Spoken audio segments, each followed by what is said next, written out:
So, good afternoon, ladies and gentlemen. Welcome back to the channel on this Sunday afternoon. I hope everyone is taking easy, and I am a little pressed for time because I've got a bit of a busy Sunday myself, so I'm having to squeeze this video in as quickly as possible before everything kicks off in the Fuzzy household. Uh, if you know as a family person. So, what have we got going on today? We have supposedly a fire sale set to begin with quite a few links, quite a few bits of news going around at the moment about players on the way out, and more specifically, uh, basically just a talk of the town as the midfields. Our midfielders, our Deadwood, our set to be sold, our players that we await the departure from the club. So we have got the interest in Fred, we've got interest here in Donny, but also mentions about Scott McTominay. Now, let's have a look, let's have a read into what is being said, as well as some bits of news from Mason Greenwood as well about a potential loan deal, whatever is going on there. We'll briefly read into it as well as we go along. But what have we got going on? So got links to our players. So as we know, the club have got Fred listed on sale for about £20 million, who thus far no one has shown interest other than Fulham on a transfer, but also apparently Jose Mourinho in Roma is also looking to give Fred a second chance under his stewardship. Uh, I don't really know the logic behind that specific move, but to me, if I'm Fred, I'm thinking Fulham's probably my best option here. Remain in the Prem, probably keep a good salary, and you're at a club that you're much more likely to get first team game time for, because as far as I'm concerned, if you're Jose Mourinho at Roma, you're looking to go above and beyond, and I'm afraid, Fred, that level exceeds yours. So if I'm you, Fred, I would be I'd be packing my bags and setting myself for London. But the asking price, £20 million. Fulham are very much interested. They've been interested since May, which was when we last played them at Old Trafford. I'm sure a lot of you had seen the pictures after the game of Marco Silva talking to Fred before they went their separate ways. But for me, Fred is a must sell player. Personally, I think as for last season, I think he's probably one of my to sell players as well, based off last summer, which, as we know, last summer was absolutely horrendous, and we sold one player out of a potential 10 that we should have sold, which is great, it's brilliant, it's fine and dandy, everything's rosy in this garden, right? Everything's rosy in this garden, but Fred, by the looks of it, is going to be set to be sold this summer. All in due time, and Fulham looks like the most likely place for him to go. 20 million, if we can get that. I mean, Fulham have already expressed that they're not really they're not thrilled with having to pay 20 million, and they will try to negotiate a lower price.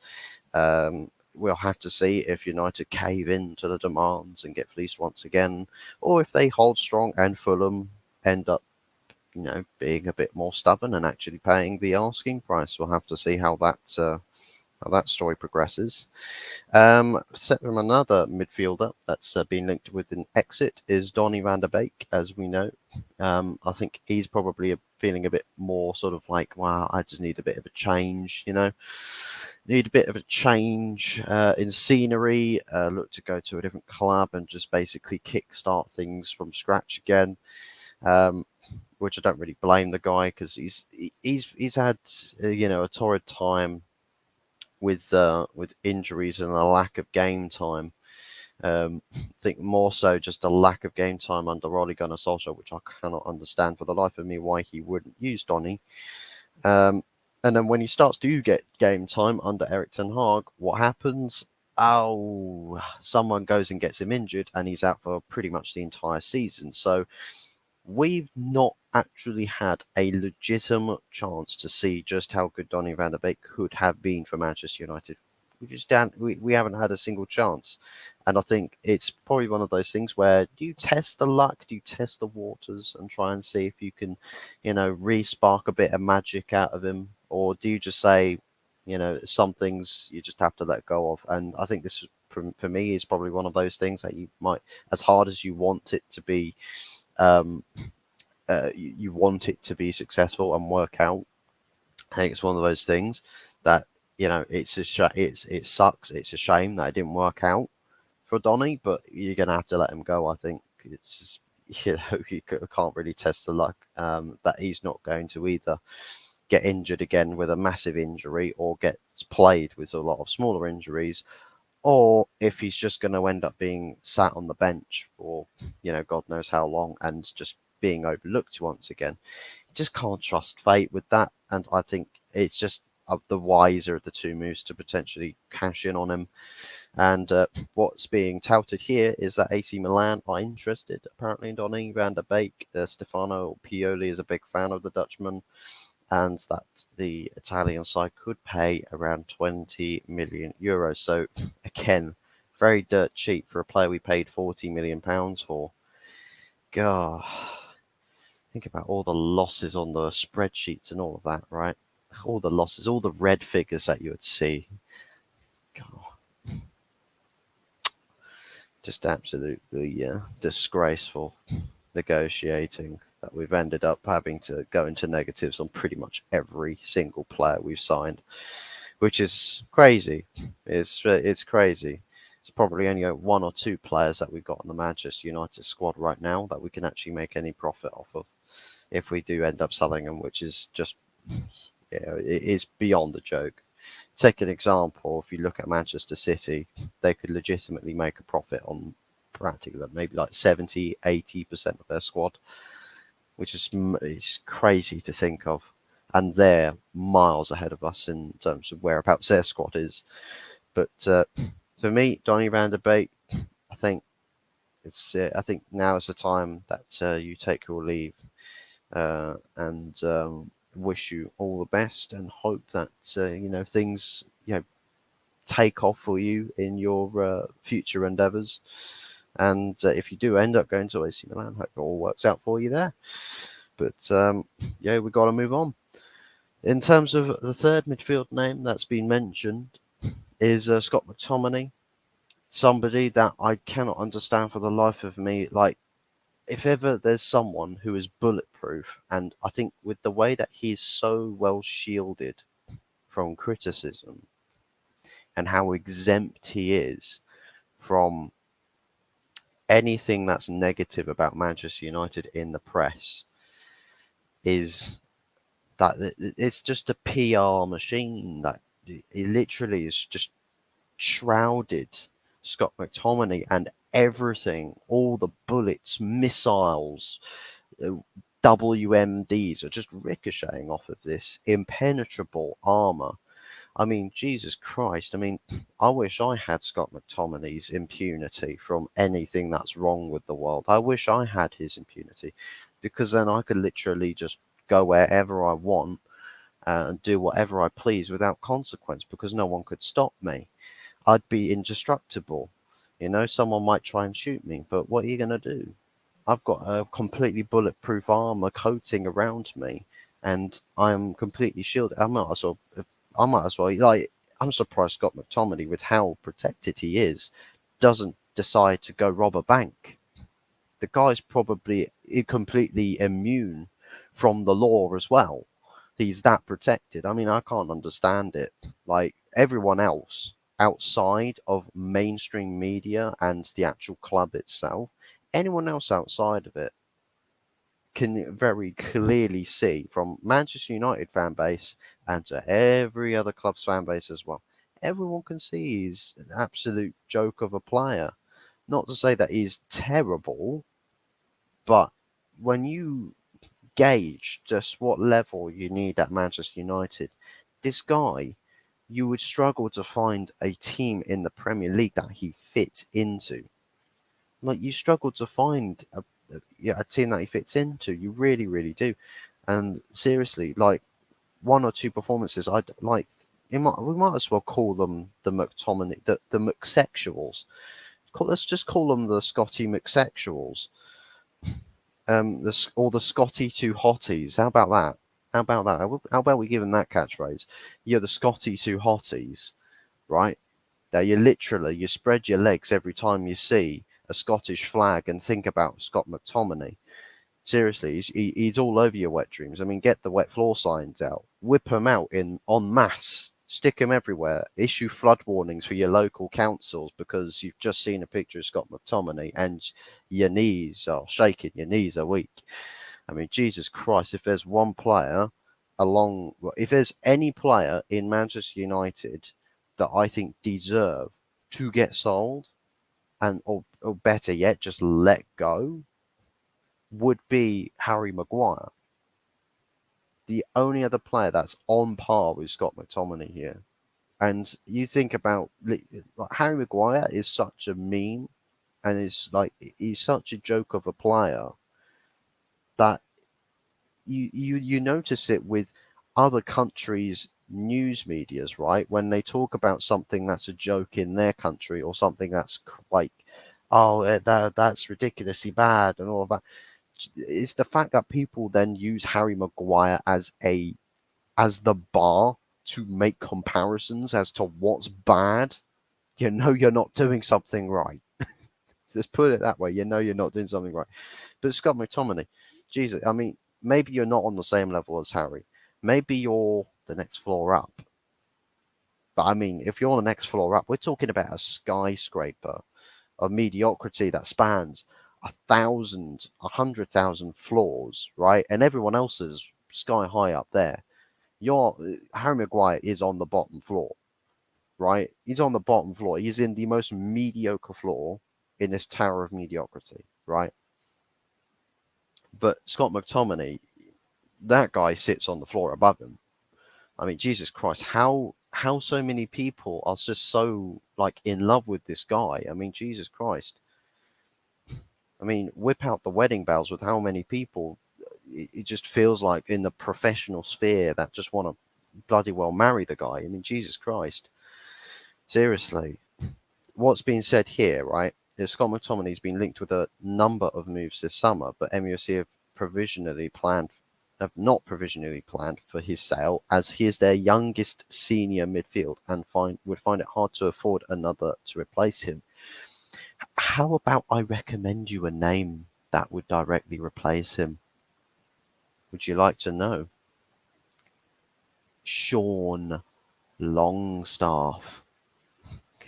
There you go. Sean Longstaff.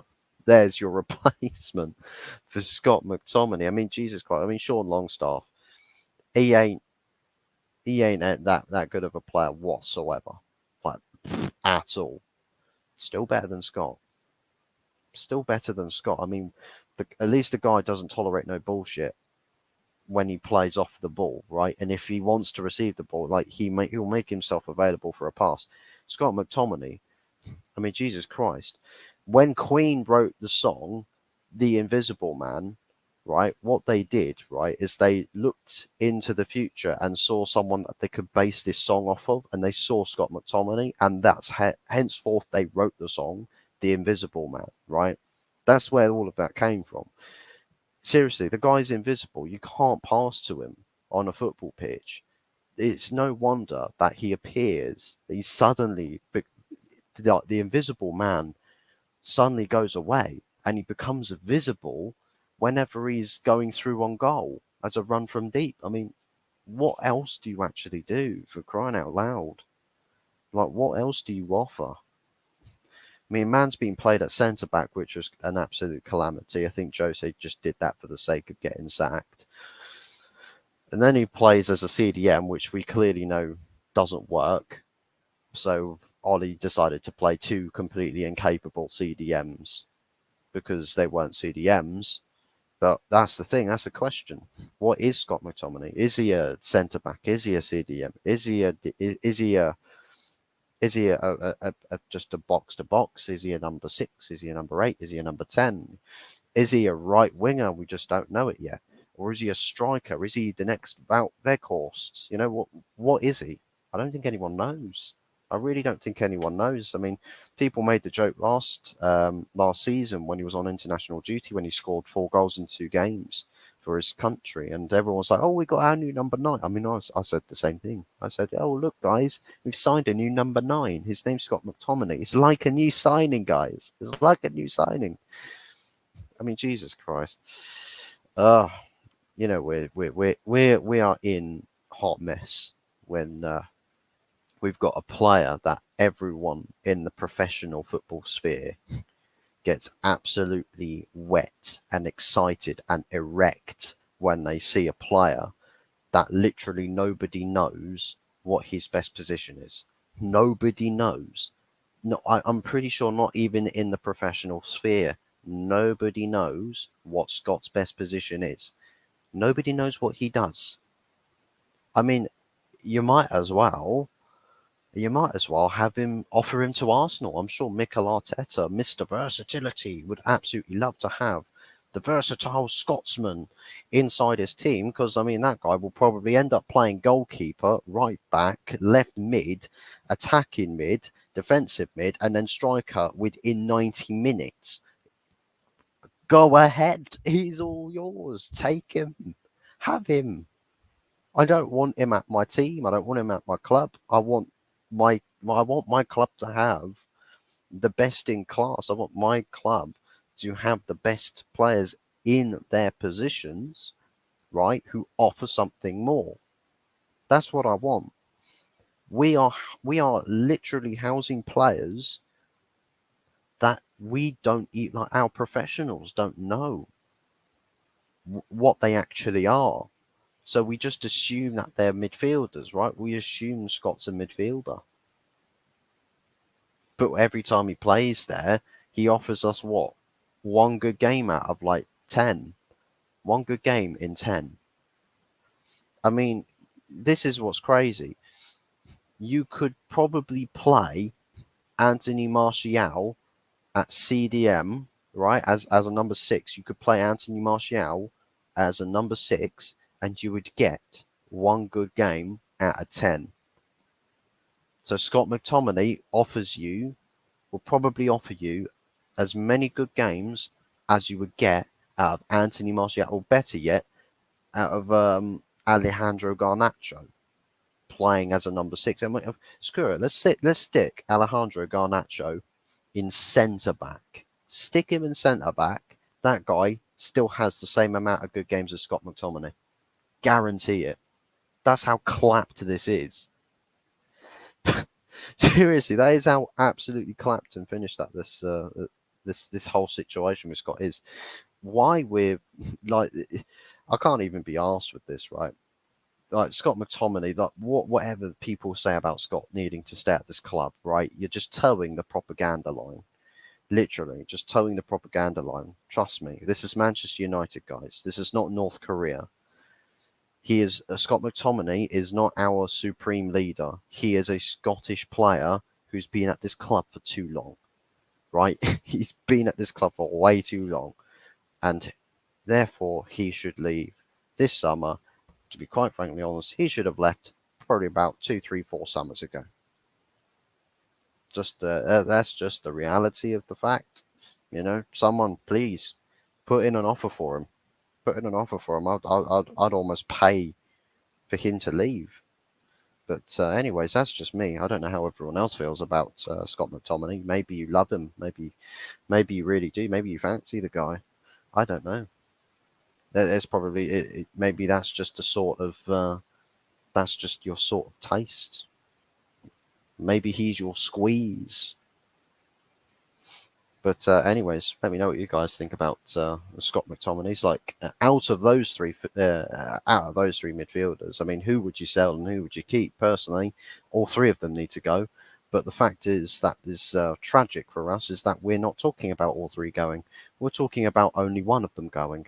So I mean, God only knows. God only knows what's going on um, with our sales department. But yeah, basically that is it. I'm gonna wrap it. I'm gonna wrap this video up now, as I've got things to go take care of before loads and loads of people start arriving at my house. A load of G-men, it's probably all the top gooners and all the top reds, all coming to take me away in a body bag. They're probably going to ship me off to South Africa or something.